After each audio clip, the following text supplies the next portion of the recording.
Ok, comecei a gravar de novo. Então vamos lá. Onde eu estava, desktop, compartilhar meu desktop.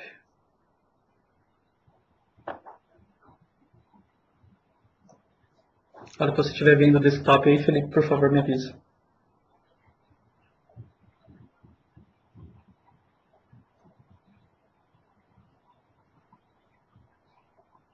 Tá vendo aí? Pronto, carregou agora. Ok, bom. Vamos fazer alguns testes, né? O que eu estou fazendo aqui? Eu estou retornando 50% da tabela e eu quero exibir o plano de execução. Bom, para retornar 50% da tabela, a gente pode ver ali no plano de execução que o SQL preferiu fazer o quê? Ele preferiu fazer um scan no índice cluster. Ele não usou o meu índice lá pela coluna col 1. Agora, e para ler 40% da tabela? Também não usou o índice. E para ler 30% da tabela? Também não usou o índice. E para ler 5% da tabela? Também não usou o índice. Agora, e para ler 1% da tabela? Putz, quanto também não usou o índice? Está vendo que ele continua fazendo Clustered Index Scan. Meu, e para ler 0,5% da tabela? Continua sem usar o índice. Ufa, mas e para ler 0,2% da tabela? Ufa.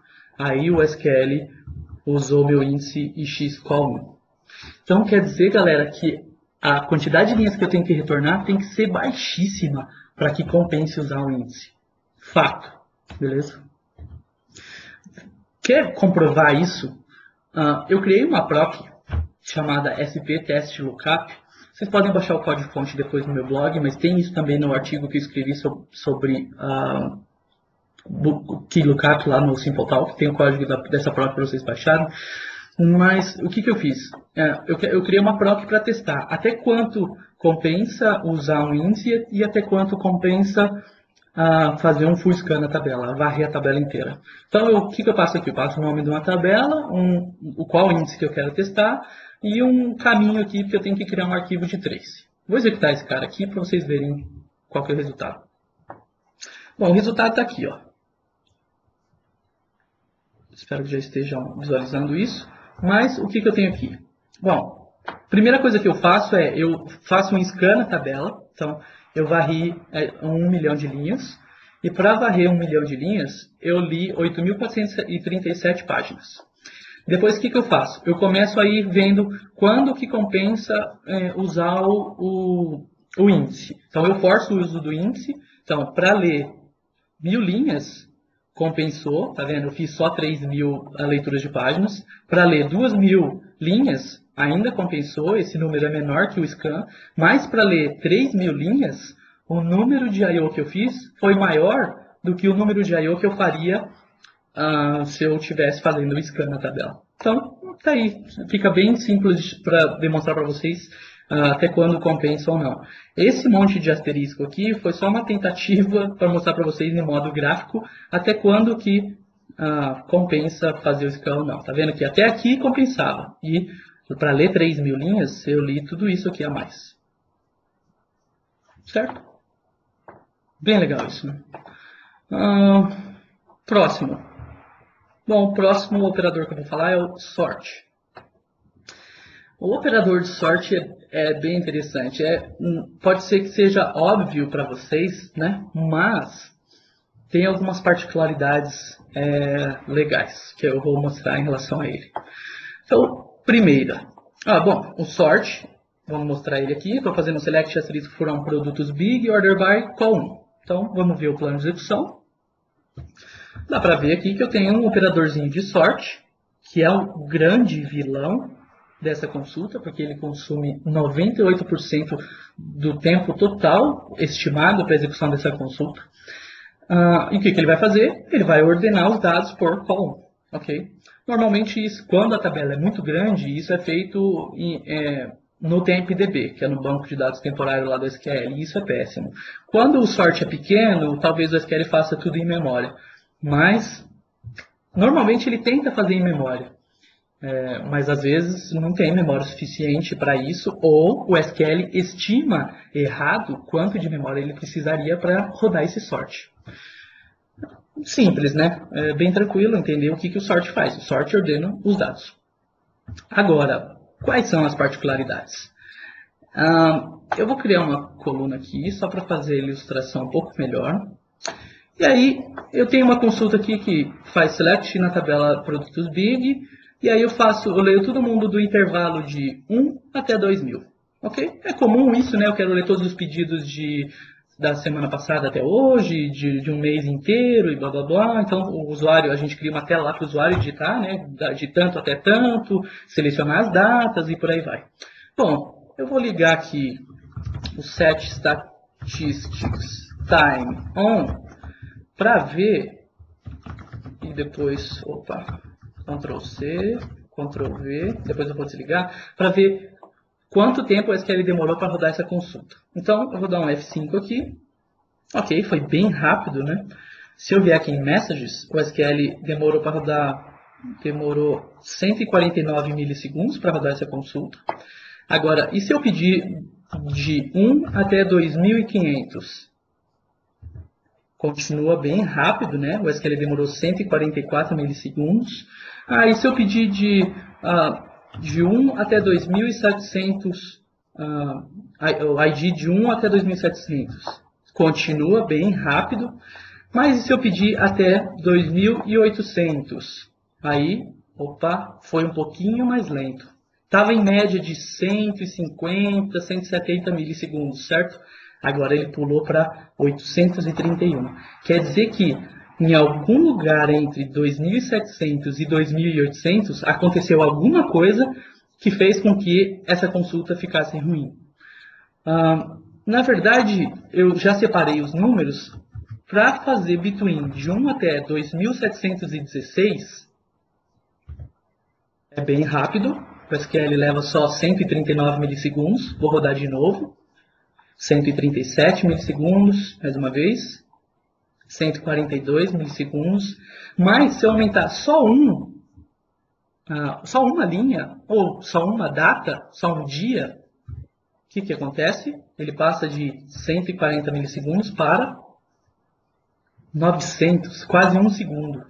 É quase 10 vezes mais, 8 vezes mais o tempo que estava demorando para o valor anterior. O que aconteceu aqui? O segredo é o seguinte. Vamos ver quanto de memória o SQL alocou para fazer esse sort?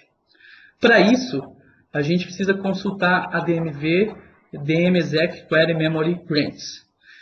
Só que essa DMV eu só consigo consultar ela para consultas que estão rodando agora. Então, como essa consulta é muito rápido, né? Não dá tempo de eu rodar essa consulta, rodar o select e depois rodar a DMV. Porque quando eu rodo a DMV, o select já acabou. Então, o que eu fiz? Eu coloquei ele num loop aqui, infinito aqui. Então, ele fica rodando toda hora.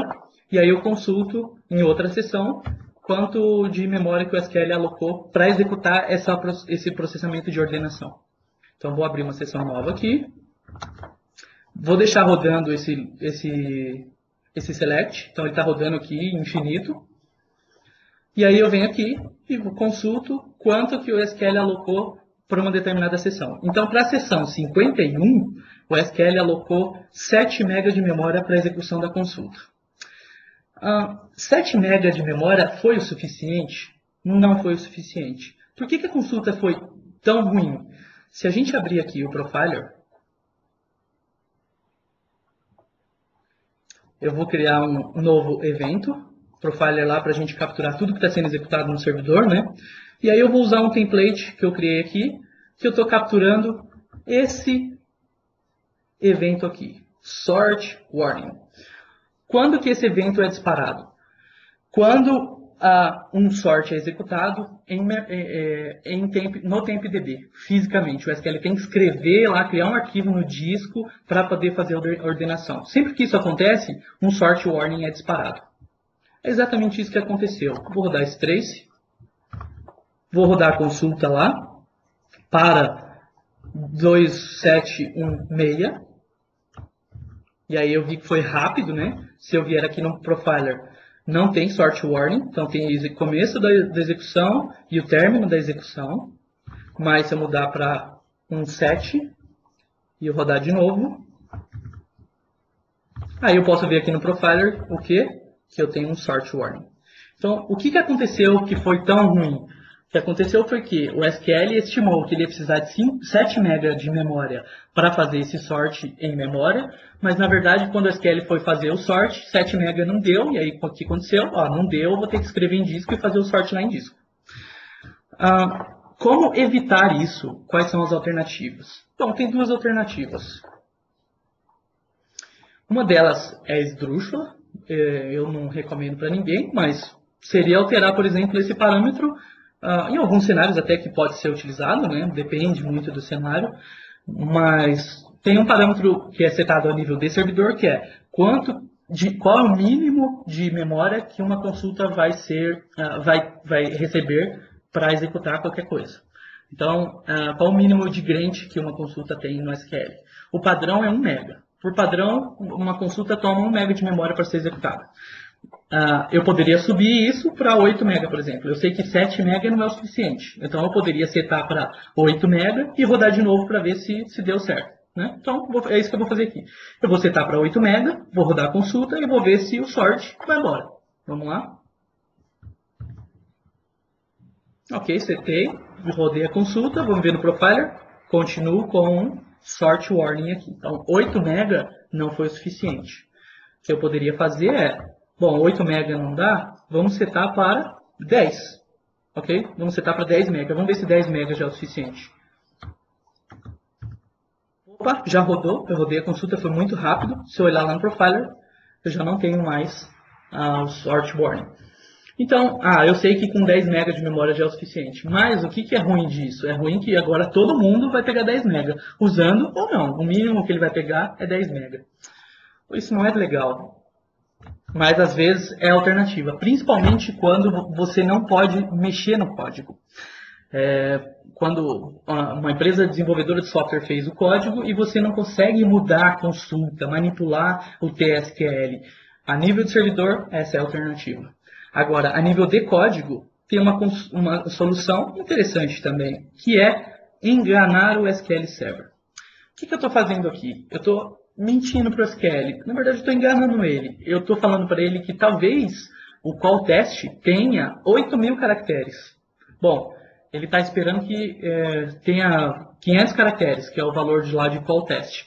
Se eu falo para ele que talvez venha 8.000, então o que ele vai fazer? Bom, para 500 eu preciso de 7 MB para ordenar 500 bytes. Mas para ordenar 8.000 bytes eu preciso de muito mais memória. Então ele estima, ele dá mais memória para o SQL, ele faz um range de mais memória. Então vamos dar uma olhada aqui no plano de execução, o que está acontecendo? Olha só, eu tenho a operação de sort, né? Mas se eu parar o mouse aqui em cima da linha, o que está acontecendo? O que o SQL estimou? Qual que é o tamanho da linha que vai ser retornada? É 2.000 bytes. Mas qual que é o tamanho de dados que vai vir desse operador de seek? Vai vir 6 MB. Depois do compute scalar, que é a operação que está fazendo o convert, quanto que isso vale? Se eu parar o mouse aqui em cima da seta, olha só, de 6 MB, e agora, depois de fazer o convert, ele estima que 16 MB de dados vai vir.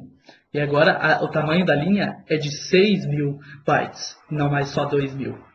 Então, com isso, o que ele faz? Bom, se vai vir 16 MB de dados, eu vou precisar de tanto de memória para poder rodar essa consulta. E aí, mesmo rodando com 27.17, a consulta foi rápida. Se eu olhar lá no Profiler, eu não tenho sort warning. Certo? Muito bem, vamos só para se vocês quiserem ver, né, quanto que ele estimou de memória agora, vou deixar rodando no loop. E vou olhar lá quanto que ele estimou de memória. E aí eu posso ver aqui que ele estimou 13 MB de memória para rodar essa consulta. Com 10 eu já tinha resolvido, lembra que eu forcei lá? Agora com 13 já resolvi também.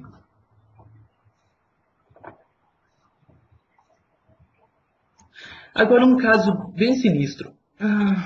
Se eu fizer um top 100 order by alguma coisa, e depois eu fizer um top 101 order by a mesma coisa, uma consulta roda em 1 segundo, já terminou, e a outra roda em, eu vou deixar aqui e vai ficar rodando por um tempão. Cara, mas o que aconteceu? Eu pedi uma linha a mais só e o SQL está demorando tudo isso? O segredo é o algoritmo de sorte é diferente para valores maiores que 100. O SQL usa mais de um, na verdade a gente não sabe quantos, mas com certeza não são só dois, diferentes tipos de algoritmos para ordenação, dependendo da quantidade de linhas que vão ser retornadas. Tem sim fixo, maior que 100, ele usa um outro algoritmo. E esse outro algoritmo, o que ele faz? Ele escreve em disco. Como que você sabe que ele escreve em disco? Se eu olhar lá no profiler, olha lá, sort warning. Para o top 100, não tive sort warning. Para o top 101, sort warning. E a diferença de performance desse grava em disco ou não foi gigantesca. Demorou 39 segundos para a consulta rodar versus 1 segundo da outra consulta. A alternativa que existe hoje é fazer um select, um subselect com top 101, lendo a coluna que é grande, que nesse caso é a coluna qual teste que está causando o maior problema, não lendo ela, fazendo top, né? E aí depois fazer um join com a própria tabela e aí pegar o resultado dessa coluna. Bom, isso não é elegante, mas faz com que sua consulta de 39 segundos rode em 1 segundo. Ok? Muito bem. Espero que estejam todos acordados aí. Vamos para mais um exemplo. Mais um exemplo. Operadores, plano de execução. Agora vamos falar sobre spools. E para falar sobre spools, eu vou voltar para os slides.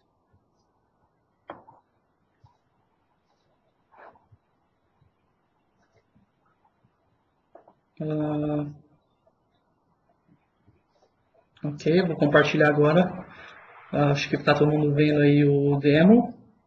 E aí, para falar sobre os operadores de spool, vamos falar sobre um problema conhecido como Halloween Problem. O que aconteceu?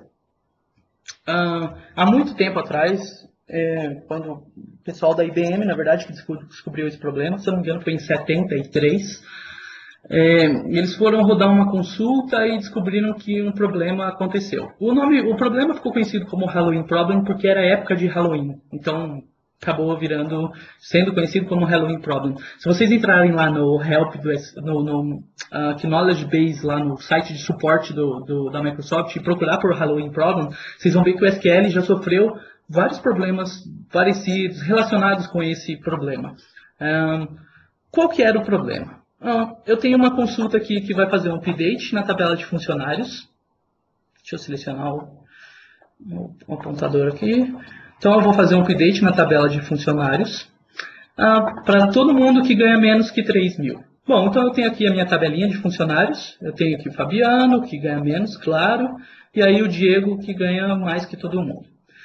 O que eu quero fazer? Eu quero atualizar todo mundo que ganha menos do que 3 mil com o seu salário em 10%. Então eu quero dar 10% de aumento para todo mundo que ganha menos de 3 mil. É simples esse update, né? E eu tenho, coincidentemente, um índice por salário. Então, ótimo, né? O SQL consegue utilizar esse índice para fazer esse filtro aqui. Então, que é justamente os dados que estão aqui, né, no meu índice. E depois rodar minha consulta. O problema era o seguinte. Todos os updates são executados em 2 etapas. Primeiro, procuro o que eu tenho que atualizar, certo? Nesse caso aqui, eu estou procurando, utilizando o meu índice X salário. Então, eu achei aqui a primeira linha. Lembrem-se que o índice precisa estar ordenado por salário, certo? O índice é criado por salário. Eu achei a primeira linha, então, ótimo. Segundo passo do meu update é atualizar o valor. Eu atualizo aonde? Eu tenho que atualizar no índice e no índice cluster, que é a minha tabela. Ok? Então, o que eu vou fazer aqui? Vamos atualizar no meu índice cluster. Então, o Fabiano já teve o seu valor atualizado em 10%. Ok? E depois eu tenho que atualizar no índice não cluster, que é no índice por salário. Então vamos fazer isso. Beleza, atualizei o Fabiano, que é o ID 1. Tá vendo aqui? ID 1. Eu atualizei o Fabiano, o salário no índice X salário. Mas aí talvez alguns aí já tenham descoberto o que aconteceu. Olha só, o índice ele tem que ser mantido em ordem estruturada. Na árvore balanceada ele tem que estar lá ordenado. A partir do momento em que eu dei o update, ele trocou de lugar no meu índice, certo? Agora, se eu continuar rodando esse update, procura a linha ser atualizada usando o índice. Bom, próxima linha é essa ID 2. Atualiza lá no cluster e no não cluster, que é no índice por X salário. Então, vamos lá. Atualizei o ID 2. Felipe agora ganha 2.255. E aí agora eu tenho que atualizar no índice também. Atualizei no índice. Ele já reposicionou aqui também. Maravilha. Agora, continua o processo. Procura a linha. Próxima linha é essa 2070. Vamos atualizar ela lá no cluster e no não cluster. Atualizei o ID 3 aqui, que é o Newton. Agora eu tenho que atualizar no índice não cluster. Atualizei no índice não cluster. Agora, o que aconteceu? Procura a próxima linha. Qual que é a próxima linha? É o ID 1 de novo. Ei, o ID 1 já foi atualizado em 10%. Qual que é o problema aqui? O problema é que eu estou utilizando como leitura o mesmo índice que está sendo atualizado. Então, conforme eu vou atualizando o índice, os dados mudam totalmente de lugar na árvore balanceada. Então, o que o SQL implementa para resolver esse problema? O ID1, então, já foi atualizado. Ele não pode ser atualizado de novo. Ele cria esse processo que a gente conhece como spool. O que é um spool? É uma cópia da tabela. Nesse caso aqui vai ser uma cópia do meu índice X salário. Uma cópia temporária. Ele cria lá no TempDB, sim. E depois, conforme ele vai fazendo o update no índice X salário, ele não procura mais pelo índice X salário. Ele procura sim nessa cópia. E essa cópia não muda. É o espelho original de quando ele começou a executar o processo. Simples, né? Mas, claro, tem esse overhead de fazer uma cópia de tudo no TempDB. Eu vou mostrar um exemplo disso, e aí a gente vai para perguntas e respostas.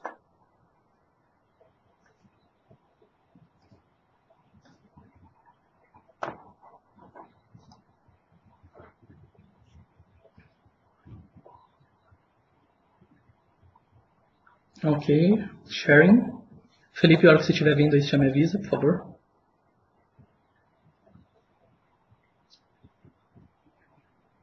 Sérgio, você está acordado aí? Acordado, sim, com certeza. Não tô entendendo muita coisa, mas tudo bem. Legal, valeu. Bom, então o que eu fiz aqui? Eu criei essa tabela, né? Igual que a gente estava vendo lá. E aí eu tenho o update. Vamos ver o plano de execução. E aí a gente pode ver aqui que eu tenho um operador de table spool. Esse operador é exatamente a cópia que eu falei. Então o que está acontecendo aqui nesse plano de execução? O SQL está lendo os dados do índice X salário, gravando todo mundo jogando no table spool. Nesse caso é um eager spool, é um table spool, trabalhando como eager. O que significa esse eager ou lazy spool? O eager significa que, lembra que eu falei dos operadores de blocking? Eager é um operador de blocking. O que ele faz? Ele lê todas as linhas do seu input anterior, que o input anterior a ele, nesse caso, é o seek, e armazena em TempDB. Então, o que o eager spool aqui vai fazer? Criar uma cópia de todas as linhas que tem no índice em memória. Depois executa uma série de compute de scalar, e depois faz o update no cluster e no índice. Okay? Como você sabe que ele está fazendo o update no cluster e no índice? Se eu parar o mouse aqui em cima, ele fala para mim que ele está fazendo o update na minha chave primária, que é o meu índice cluster, e no meu índice X salário.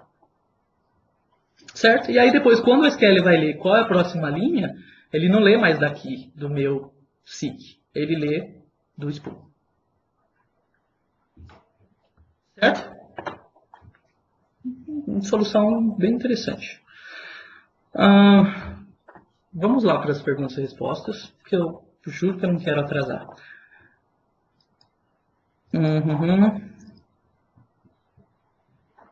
Não, stop sharing. Compartilhar lá de novo os meus slides. E aí, galera, é o seguinte. Slide, treinamentos de Execution Plan. Bom, vocês gostaram disso? Tem muita coisa que eu gostaria de falar que não daria tempo de falar em 1 hora, infelizmente. Tanto é que eu preparei mais algumas demos e não deu tempo. O que eu recomendo para vocês? Façam esse treinamento de Execution Plans. É meu bebezinho, eu passei um bom tempo trabalhando em exemplos para vocês, trabalhando na criação desse treinamento. E a gente tem algumas turmas abertas, inclusive na próxima segunda-feira, já agora, dia 18, a gente começa esse treinamento online.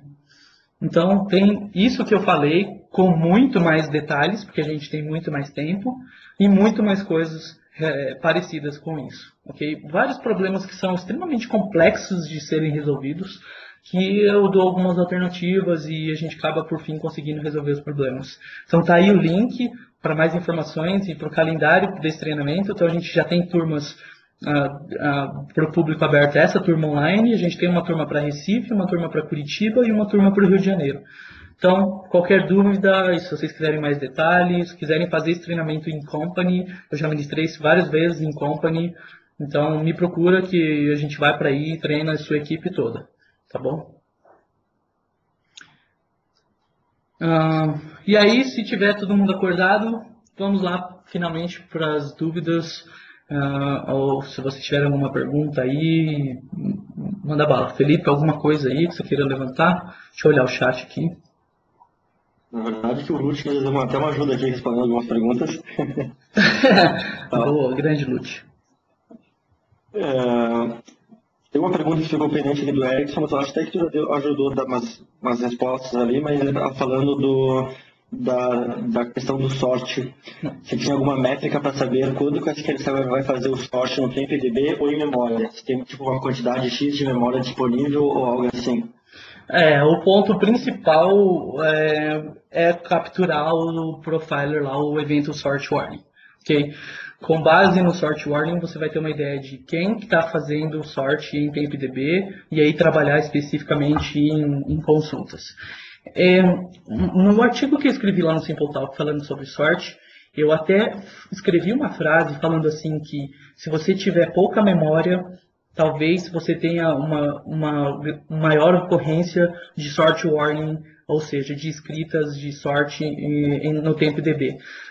Eu provei isso, mas teve até um comentário muito legal do Roger, um outro cara que escreve lá para o Simple Talk, que foi bem interessante. Então eu recomendo que vocês deem uma olhada lá. Na verdade, se tiver com muita pressão de uso de memória, talvez o SQL estime menos. Na verdade, ele deu grant de menos de memória do que é o suficiente. Mas, normalmente, o SQL ele dá conta do recado. E é que, às vezes, é impossível, né? Você está fazendo sort lá de 500 MB de dados. Ele não vai salvar 500 MB de memória para rodar sua consulta. De jeito nenhum. Nem usando o truquezinho lá do convert. Então, sem chance. O que mais? Esse comentário que você falou é no artigo do operador da semana do sorte? Sim, artigos, eu acho que não tem link de referência aí, mas entra no meu blog lá, deve ter algum link para o Simple Talk, aí, grande Felipe, é esse aí mesmo. Tá aí, o Felipe colocou no chat, é esse artigo aí, ok? Mais alguma coisa, galera? A pergunta que tinha era essa mesmo, se tinha alguma forma proativa. O Renan perguntou aqui agora, em quais momentos é interessante aumentar o uso da memória? Quando tiver sort warning. Ou quando você perceber que aumentar, eu estou imaginando aí que você está falando aumentar lá naquele parâmetro que eu falei, min memory per query do SQL, a nível de servidor. Quando você não consegue mexer nas consultas. O ideal sempre é mexer nas consultas, arrumar o que fizeram de errado. Mas quando não é possível, então, por exemplo, você tem um software lá, uma desenvolvedora de software colocou, e você é só administrador do banco, aí, em alguns casos, se você estiver encontrando muita ocorrência de short warning, você está vendo que ele está estimando só um pouquinho a menos, precisava de mais 2 MB para conseguir rodar em memória, talvez compense aumentar isso. E claro, se tiver muita memória e a memória não estiver usando, mas quando seus short warnings são excessivos, correto? Sim, quando são excessivos. Na verdade, todos os short warnings que eu olho no Profiler, eu tento analisar para ver o que está acontecendo. É um sinal de que tem alguma coisa errada. Às vezes, não tem opção, certo? Não tem, tem que fazer em memória mesmo. Aí, ok, em tempo DB mesmo. Aí, ótimo, deixa o short warning lá. Mas é bom ter, pelo menos, ciência de que isso está acontecendo. Outros lugares que precisam de mais memória? Eu não sei se eu entendi sua pergunta. Dúvida, Thiago, vamos lá. Temos mais 2 minutos ainda.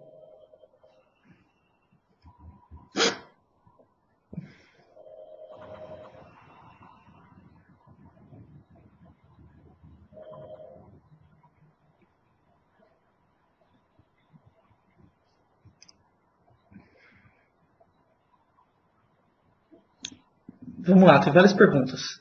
Vamos por partes.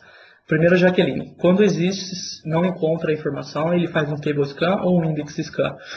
Um table scan é executado em heaps. Heaps são tabelas que não têm índice cluster. Index scan é executado em tabelas que têm índice cluster. Na verdade, é um clustered index scan. Uma coisa não tem muito a ver com a outra. Exists vai tentar ler uma linha só. Se ele achou, pode rodar o exists usando table scan ou index scan ou seek. Ele pode rodar dos 3 jeitos. Outra pergunta é o José: é possível monitorar short warning via System Monitor? Não, que eu saiba não. Se alguém souber aí, galera, me ajuda, mas que eu saiba não tem nenhum contador de performance lá no System Monitor para poder te falar o que está acontecendo, se está acontecendo muito short warning ou não. O que você poderia medir lá é o uso de tabelas temporárias, mas poderia ser várias coisas, inclusive short warning. O uso de áreas temporárias, na verdade, né? Ok. O que mais? Uso de tabelas temporárias. A CBL. O que tem CBL? Chega. Vamos, enquanto vocês estão, eu vou compartilhar de novo minha área de trabalho. E eu vou fazer um super sorteio de um voucher de $20 da Amazon. Ok? Não é muito, tá bom, não é muito, mas dá para comprar uns livros interessantes lá. Se vocês quiserem, eu posso mandar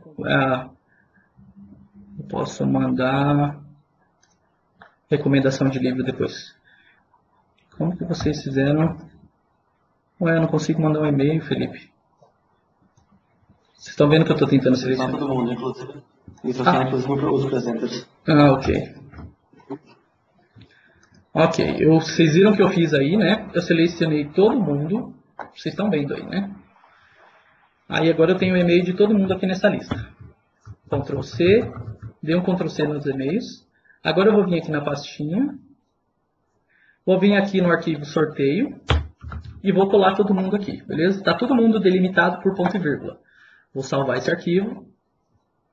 Aí eu criei uma super consulta aqui que faz o seguinte.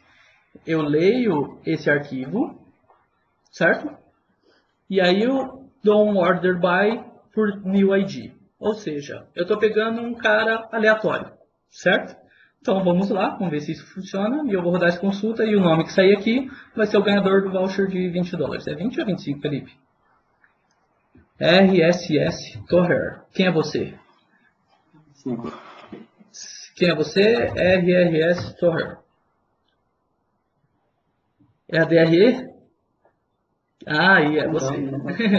Então, eu vou pedir para você fazer o seguinte. Mande um e-mail para famorim, ou melhor, solidkey.com, que a gente vai mandar mais detalhes para você, beleza? Sobre como usar esse voucher e mandar o voucher para você. Vocês entraram no sorteio, sim. Qual é o e-mail? brinfo@solidkey.com.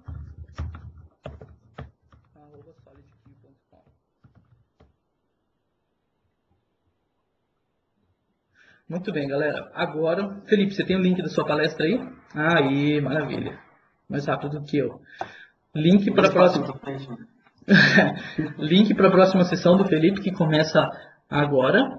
É esse aí. Então, vamos lá. Muita coisa, ok? Ô, Sibeli, a gente está vendo suas mensagens. De vez em quando aparece que voltou mesmo, mas a gente está vendo, tá bom? Valeu, galera. Obrigado aí pelos parabéns. Espero que vocês tenham gostado. E espero ver vocês no treinamento de Execution Plans. Tem muito mais coisa, né? Lá dá pra gente se divertir com muito mais tempo. Um abraço e até a próxima.